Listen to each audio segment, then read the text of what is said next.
ఏమది శనిష్ఠుడు శనివారం కదా. ఈ శనికి పూజ చేయడం వల్ల ఏమిటి అంటే ప్రాణపీడోపశాంతయే. ప్రాణం అనేది మన శరీరంలో ఉంటేనే మనకి అన్నింటినీ అనుభవించగలుగుతాం. ఆరోగ్యం బాగుండగలుగుతాం, పిల్లలతో మంచి ఉండగలుగుతాం, మంచి బుద్ధితో వెళ్ళగలుగుతాం, చక్కటి మానసిక బలము, ఆత్మ బలము, శారీరక బలము ఇలా అన్నిటికీ మూలం అంటే ప్రాణం. ఆ ప్రాణాన్ని ఇచ్చేవాళ్ళని అంటే శనిష్ఠుడు, ప్రాణాన్ని విడిపించేవాళ్ళని అంటే శనిష్ఠుడు. ఇలాంటి విషయంలో మనకు అనిపిస్తుంది. దానికి రోజు ఫుడ్ వేస్తే మనకు కనబడుతుంది శనిష్ఠుడు. మనకు ఎలా కనబడతాడు? గ్యాస్ అయిపోయింది పొద్దున్నే టీ పెట్టుకుని రావాలనుకుంటే గ్యాస్ అయిపోతే సినిమాలు అంటారు. రోజు వేసుకునే దుర్వేద దొరకకపోతే సినిమాలు అంటారు. జన సరిగ్గా కూర్చుని వెళ్ళకపోతే చిక్కులు పడతాయి. చిక్కులలో ఒక భాషలు మూడుతో రెడీ అయ్యి దొరకబెడుతున్నాడు.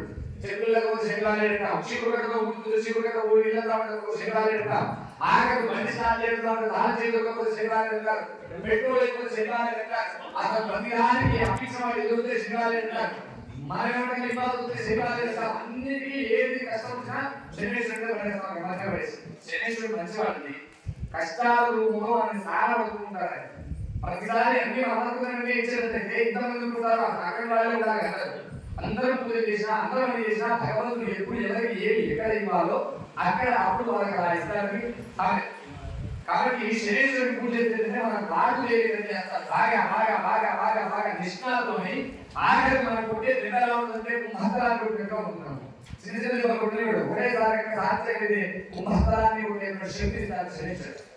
కాబట్టి శనేశ్వరుడు నమస్కారం స్వామి, మాకు ఏ రకమైనటువంటి వాహన ప్రమాదాలు జరగకుండా, ప్రాణాపాయ స్థితులు రాకుండా చక్కటి ఆరోగ్యాన్ని ఆయుష్ను ఇవ్వడానికి నమస్కారం చేస్తూ స్వాహ మహారాజా మోగుణోని దిననామాన్ని ఓంచరంగేంద్ర చంద్రపురుగు ఆత్మాలో ఆత్మరావశ స్వాహ ఓంచరంగేంద్ర చంద్రపురుగు ఆత్మాలో ఆత్మరావశ స్వాహ వెంకటేంద్ర చంద్రపురుగు ఆత్మాలో ఆత్మరావశ స్వాహ ఓంచరంగేంద్ర ఇమానుదాగే పరమేశ్వర కృపకెదు దరిపుర స్వాహ వెంకటేంద్ర నిలక్షారాల ప్రభుత్వాచ రామదేవ మన్నో దైత్య దేవైనా స్వాహ దేవరా విద్యదేవరా వేదా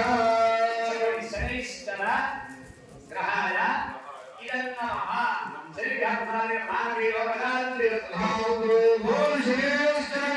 భగవానికి జై. నవగ్రహాల్లో ఎనిమిదవది రాహువు అంటారు. ఈ రాహు కేతు యొక్క తరాంతర విషయం ఉంటుంది. రాహు కేతు ఇద్దరుగా కాకుండా ఒక్కరిగా ఉన్నటువంటి వాళ్ళే. సిద్ధులే కానీ భార్యాభర్తలైన వాళ్ళ ఒకే శరీరమునకు ఇద్దరు బాగా భార్యాభర్తలు కూడా ఇద్దరుగా ఒక జీవితం భరించేవాళ్ళు. అందరూ చాలా చేసేది అందరూ తెలిసింది ఏంటంటే భర్త లేదు, నాది లేదు, భర్త లేదు, నాది లేదు, ఆయన చూడలేదు, ఈమె చూడలేదు, ఆయన కాలేదు, ఈమె కాలేదు, ఆయన ఉండలేదు, ఈమె ఉండలేదు, ఇలా మంచుకుంటారు. కలిగి ధన్యాసి నాలేదు మనోహరస్లాంతం మనసులో ఉన్న మాట బయటకు వస్తే భార్యాభర్తలు అర్థం. వారంతా వివసంతో భార్యాభర్త వాక్కు ఉన్నటువంటి అర్థం ఎట్లయితే కలిసే వస్తుందో భార్యాభర్తలు కూడా ఎక్కడ ఉంచినా ఎట్లా ఉంచినా నచ్చినా నచ్చకపోయినా మీ అమ్మ ఆయన బలవంతంగా మెడ నుంచి మీకు పెళ్లి చేసినా ఆయన నచ్చకపోయినా నల్లగున్నా తెల్లగున్నా పొడుగున్నా పుట్టిగున్నా ఆయన బాధ్యకపోయినా ఎన్ని తిప్పబడి ఎన్ని సాగులు పడి ఎన్ని సాగులు చెప్పినా జీవితం మాత్రం ఒక్కటే. ఈ జీవితానికి ఈ జన్మకు ఆ జీవితం ఇంకే అనుకుని అనుభవించి భగవంతుని మీద భారత మీద అనుభవిస్తే వచ్చే జన్మలో మీకు తగ్గట్టుగా అందమైనటువంటి జీవితాన్ని భగవంతుడు ప్రసాదిస్తారు. ఇప్పుడు కనుక తిట్టుకుంటూ కూర్చున్నావా వచ్చే జన్మలో ఎందుకు ఎక్కువ ఎంత. అందుకని భర్త మీద భార్యకు ఏ రకమైన కోపము అసహ్యం ఉండకూడదు, భార్య మీద భర్త కూడా ఏ రకమైనటువంటి యావకి అసహ్యం ఉండకూడదు. ఆయన రాహుకేతులలో కూడా రాహుకేతు విడివిగా కనబడుతున్నటువంటి ఒకటే జాతికి చెందినటువంటి వాళ్ళు, ఒకటే శరీరం ఉన్నది, రెండు భాగాలుగా ఉన్నటువంటి వాళ్ళు. తల భాగం రాహు. ఈయన పూజ చేస్తే ఏమవుతుంది అంటే సర్వజాతికి చెందినటువంటి వాడు, రాక్షస జాతికి చెందినటువంటి వాడు నేత్రమీడో ప్రశాంతలే కంటికి సంబంధించినటువంటి బాధలు కలిగిస్తాడ. జ్ఞానేంద్రియాన నయనం ప్రధానం పడుతుంది. అన్ని ఇంద్రియాల్లో ముఖ్యమైనది ఏంటంటే కంటి. ఎందుకంటే గమనించండి, భగవంతుడు ఇప్పుడు కెమెరాలు తీసుకున్న చాలా దగ్గర కెమెరాలు తీస్తాము అంత దగ్గర ఉన్నాయి కెమెరాలు. కంటి అనేటువంటి లెన్స్ ఆల్రెడీ ఉన్నాయి. మనస్సు అనేటువంటి జ్ఞాపకం చేసేటువంటి శక్తి ఉంది, దాచిపెట్టుకునేటువంటి మెదడు అనేటువంటి చిప్పు కూడా ఉంది, మెమరీ కార్డు కూడా. వీటిని సరిగ్గా ఉపయోగించట్లేమా? అందరూ కూడా ఫోన్ పట్టుకుంటాం కానీ భగవంతుని చూడాల్సింది రెండు కళ్ళతో చూడాలి, మనస్సులో క్యాప్చర్ చేయాలి. మస్తిష్కంలో నందు మనస్సు అంత మెదడు అనేటువంటి మెమరీ కార్డు దాచిపెట్టుకోవాలి. దాచిపెట్టుకుని ఏమవుతుందండి ఫోటో తీసుకున్నారు గూగుల్ ఫోటో చూపిస్తాయి సంవత్సరం కానీ పోయిన సంవత్సరం ఈ గుడ్డ దగ్గర దిగావు, ఈ మనిషితో దిగావు, ఇగో కళ్ళు ఇట్లా దిగావు, ముక్కు ఇట్లా దిగావు అని చూపిస్తుంది. 1 year తర్వాత ఆఫ్టర్ 1 year సేమ్ డేట్ రోజు ఫోన్ చేస్తున్నామని చూపిస్తుంది. అవునా? మనసు కూడా అదే పని చేస్తుంది. ఫలానా సంవత్సరము వచ్చే సంవత్సరం ఎంత అనుకుంటారు అనమాట. ఉన్న చోట కూర్చొని అరే మనం ఇవాళ అమెరికాలో ఉన్నాం కానీ అసలు పోయిన సంవత్సరం మనం వేదాద్రి గుట్ట మీద లక్ష్మీ నరసింహస్వామి దేవస్థానం నందు మన మామగారు అందరూ వచ్చినటువంటి బంధువులందరూ స్నేహితులందరి మధ్యలో అద్భుతంగా రాజశ్యామ యాగంలో కూర్చున్నాం కదా. ఈ సమయానికి గుర్తు చేసుకుంటే కళ్ళు మూసుకున్న చోట అమెరికాలో ఉన్న, ఆస్ట్రేలియాలో ఉన్న, అంతరిక్షంలో ఉన్న ఆఖరకు మనకు వెంటనే ఈ సీన్ గుర్తొచ్చేస్తాం. ఆ యంత్రం గుర్తొస్తుంది, అమ్మవారు గుర్తొస్తుంది, ఇలా కూర్చొని వాళ్ళందరూ గుర్తొస్తారు.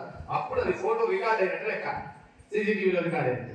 దాన్ని ఎందుకంటే మరుస్తుంటారు కదా, ఇవన్నీ కళ్ళు ఉంటేనే సాధ్యం అవుతాయి. కళ్ళతో చూసే మనం రికార్డ్ చేయగలుగుతాం. కాబట్టి జ్ఞానేంద్రియాణం నయనం ప్రధానం చెప్పబడింది. ఆ కళ్ళకు సంబంధించినటువంటి బాధలన్నీ కూడా తొలగించేటువంటి వాడు రాహు. రాహు నమస్కారం చేయండి స్వామి, మేము బతికున్నంత కాలము మాకు కంటి దృష్టిని బలంగా అయ్యవయ్యాలి నమస్కారం చేస్తూ స్వాహాన్నపు వేసిన నామమానండి. ఓం గయాం సిద్ధాభూత ఉదయనామ సఖా గయాహితనామృత స్వాహా గయాం సిద్ధాభూత ఉదయనామృత సఖా గయాహితనామృత స్వాహా గయాం ఉదయనామ సఖా గయాహితనామృత స్వాహా గయాం పుష్కరక్రమే ధర్మమానం బ్రహ్మచర్య ప్రయత్న స్వాహా దేవయే దుర్గేభయ దక్షేరిదే భద్రమే భవ స్వాహా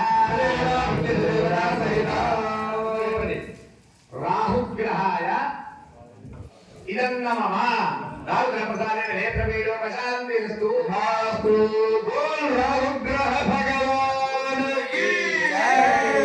శాసికే నరంగత్వేన కేతు గణం. నవగ్రహాలు 9 ఆఖరి ఏమిటంటే కేతు గణం అంటారు.